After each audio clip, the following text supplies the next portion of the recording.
Thailand they do that. You know, if you go to a government office in Thailand, or if you go to see the Buddhism, Buddha temple, the temples, yeah, and you get dressed up. You have to cover. You go in as a monk, and the Buddha monk takes you. The Buddha monks give you the orange clothing. Yeah, and you know, even just, I mean, to be honest, I was in Thailand, I had to go and extend my visa. To go to a government building, they won't let you in if you have bare shoulders. You know, so again, this is not just mental, isn't it? This is not just the Middle East, guys. There's plenty of other countries out there who have the same rules. And it's just respect to their culture.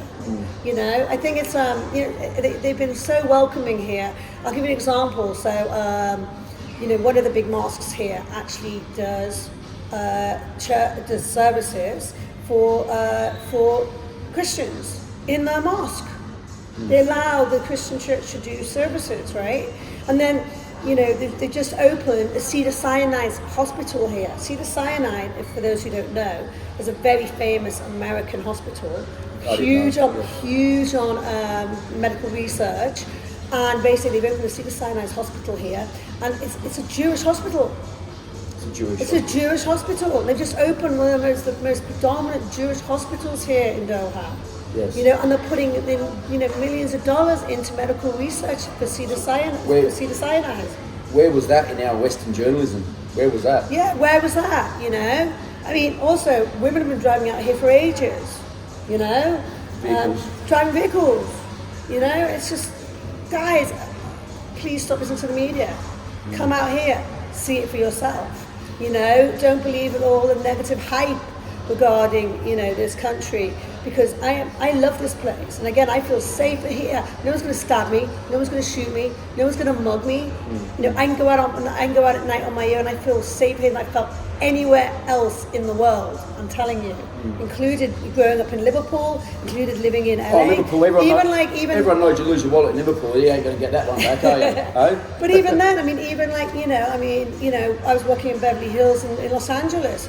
I was petrified. People were getting robbed at gunpoint in supermarket parking lots in Beverly Hills in broad daylight. You know, that doesn't happen here. Do you think the next World Cup will be as safe as Qatar?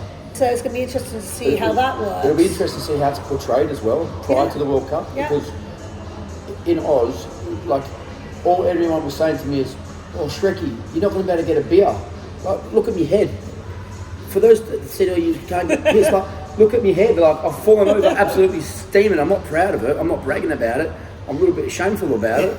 But like, I've done it. Like a few pints. Yeah, I've had tequilas, Guinness. It's happened. But have you had problems getting any alcohol? No, not if I want to. Exactly. Well, if you can easily find alcohol, just because you can't have the stadiums, has there been any point where you haven't been able to get alcohol except for the stadiums? I've agreed with it. I remember I've been at 19 matches. I've seen the best players in the world. Seen some of the best goals. It's been the best football. The World Cup final last night was one that we're going to be talking around for generations and generations to come. Messi versus Mbappe. Mbappe getting a hat-trick and still not winning the World Cup. Messi finishing his international career, which apparently is going to continue as champion. Like, it's about the football. So, like, to me, people going, "Oh, Shrek, you're not going to get a beer." But if all I cared about that much was a beer at the World Cup, then I've got a drinking problem. Like, exactly, right. You know. But also, you know, I mean, you can go out and drink here from 10 in the morning till 3 o'clock. You know, well, actually no. I mean, I think last call for alcohol is what, 1 or 2. Yeah, about 2 a.m. Yeah, about 2 a.m. It's the same as America, really. And you know, I've not had one single fan complain that that's not getting alcohol. Do you know? Did you read this? One thing they did sort of was a bit positive, and I give kudos when kudos is due. I don't know if it was BBC or Sky. But this World Cup has been the first World Cup no English fan has been arrested. Yeah, exactly. There's been no arrests. No arrests, and no violence. There's been no violence. No fighting between the fans. I mean, it's been incredible. I mean, I made it to the England game. I went to the England USA. I went to England Senegal. I actually sat next to the Senegal supporters because it's all mixed up in the stands. And you know, even when they lost. At the end, the guy next to me from Senegal basically congratulated me, and we gave had basically I commiserated for them, but told them they played a great game and everything, and there's been no hostility whatsoever, no drunken violence, no one getting hurt, no one getting mugged, no one, no fights, and it's going to be really interesting to see the contrast of that and how that works at the next World Cup. It really is, because I think that's going to really show people how successful this World Cup has been. Qatar has been a huge success. We've all worked tirelessly on the World Cup all year to give the fans and the players an amazing experience. Everybody here has done such a great job, and I think a lot of the expats who've been out here working so hard are really upset that the foreign media have totally been slagging it off when we've been out here working round the clock to create something amazing, and our own countries haven't even supported the efforts we're out here doing. From my conversations with expats that have been out here, whether it's a bloke that reached out to me that flies for Qatar Airways, or a doctor that's out here, and just the local people, they've been so humbled by actually speaking the truth, and they were actually, this is now where they're calling home, their place where they're raising the family, they're raising the kids, because they've come out here just to try it out and they've loved it, and they were so disappointed. Like they were like that's not the way.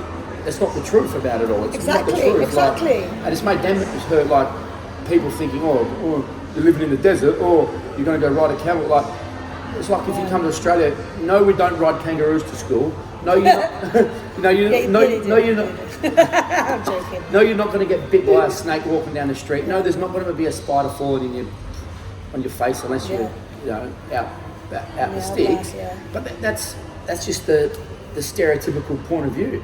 And for those, the expats out here, and like I say, my conversations with them, they're like, Shrekky, you've got everything spot on what you've said, and you just need a bit of gratitude. Thank you for putting on an amazing World Cup, and and also the FIFA volunteers.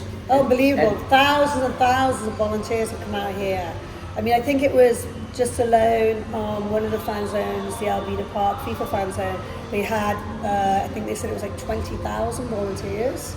20,000 who came out here to work for free, just to be a part, to celebrate football. The World Cup's about the world uniting and celebrating football. And this is what people, it's not about, it's not about the politics of the country. It's about people coming together to celebrate football. 32 countries around the world. And I mean, what people, I think we talked about this the other day, but the World Cup is the biggest broadcast event in the world, and I'm not just talking TV.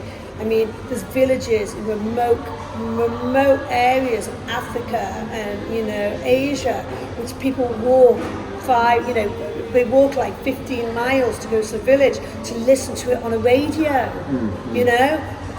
I was reading an article the other day, and it kind of blew me away that some of them was famous football players have come from these little villages where they never actually saw a football game, but they'd listen to it on the radio, and they'd visualize it, and they got someone got them a football from one of the nearest cities, and they'd just kick it around because they were so determined to learn to play football, even though they'd never actually visibly seen a football game. They only grew up listening to it on a radio and having to walk for miles. That used to unite the villages, because the village people would go to that one village where they had a radio with the football on, and it would unite all these different tribes and villages together to listen to the football. Imagine that, right?